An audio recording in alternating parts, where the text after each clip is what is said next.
Hi, Holly Perkins, and today I'm going to answer the question, are abs created in the kitchen? And the answer is yes, but only after a workout.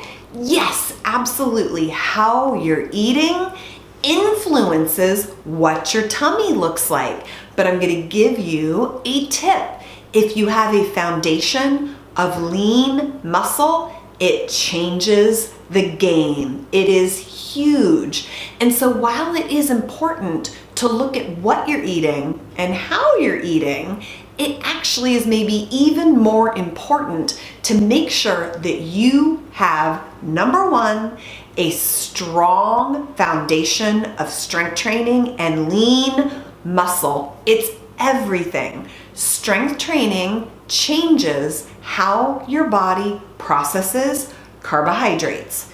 And when your body processes carbohydrates very well, you manage body fat better. The path to decreasing your body fat so that you can see those abs in your tummy is through strength training. So many people think that they have to create their abs in the kitchen, but the truth is, if you look at a skeleton and we took all the body fat off of you, you've got a ripped six-pack underneath there. We just need to be able to see it. And that means we need to beef up your muscle and bring down your body fat. And contrary to what a lot of people believe, the best way to bring your body fat down is through strength training. So number one is having a powerful foundation of lean muscle. My recommendation is, at a bare minimum, you should be getting 2 to 3 full body strength training workouts every week at a minimum of 30 minutes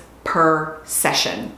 3 to 4 sessions per week for your full body at 30 minutes at a minimum. That's going to lay that foundation for you.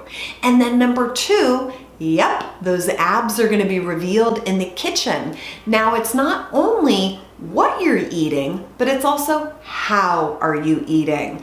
A lot of times people come to me and they're eating what looks like a relatively healthy diet, but it's really important that you are getting a balance of protein, fat, and carbohydrates. And this is why I always talk about eating according to macros. It's really important that you're getting a certain amount of carbohydrates, a certain amount of protein, and a certain amount of fat. And when you get that recipe right, revealing those abs is so much easier. Another consideration here that you might want to explore is food sensitivity and chemistry.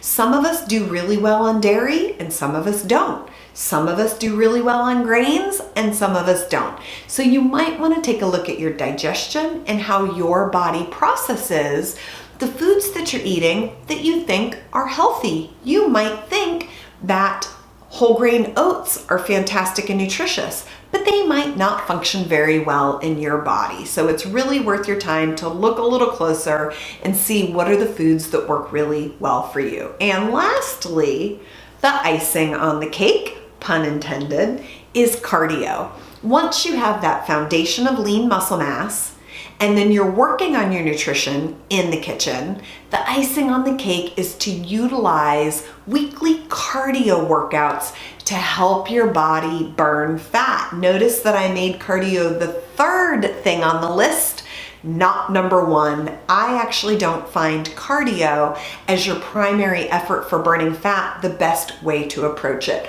Number 1 is always strength training. Number 2 is how you're eating. And number 3, yes, there needs to be some strategic cardio in the mix because it does, again, help your body learn how to manage carbohydrates and to stabilize blood sugar. And when you get that right, your body fat starts to come down. So yes, abs are created in the kitchen, but only after your workout. I hope this helps. I would love to hear from you. Does this resonate? You can leave your questions and comments below on the blog.